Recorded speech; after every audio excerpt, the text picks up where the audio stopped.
Having good teachers as well as up-to-date school buildings are just a couple of factors that add to student success in the classroom. But a new report suggests more than 540 billion, yes, that's billion with a B dollars, will be needed in the next decade to update and modernize all public school buildings throughout the country. News 8's Pauline Lee joins us now with a look at how school districts in our area measure up. Well, at a time when school budgets are tight, money for repairs and maintenance can be hard to come by. But educators in the La Crosse and Onalaska school districts say investing in the changes is worth it.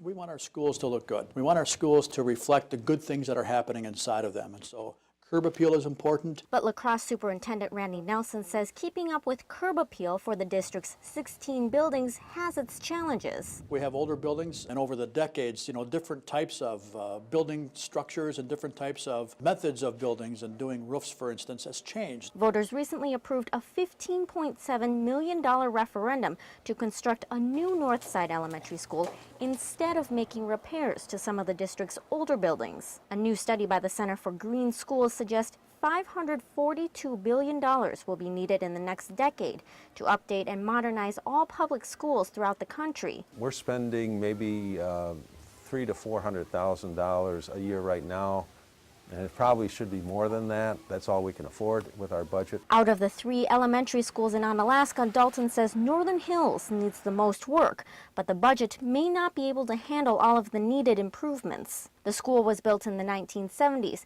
and is now a bit outdated. Teachers have partitioned off their instructional area in this building, but there are really not walls. It was built with an open concept. That was a way of teaching that was in vogue in the 70s. Details are still in the works for updating Northern Hills, but Dalton says maintaining and modernizing school buildings is just part of helping students succeed. Natural daylight can help students. Certainly the acoustic environment, can they hear okay? Visually, you want some stimulation but not too much stimulation. Square footage, do they have enough room? Things like that can influence learning. Onalaska officials say they are still in the very early stages of planning for updates and repairs to Northern Hills Elementary. They say they are currently working with an architect to compare how much it would cost to make the repairs versus rebuilding the school. Thank you, Pauline. La Crosse School District officials think it will take about 6 months of planning, another 18 months to build the new North Side Elementary School. The district is hoping for an opening date in the fall of 2014.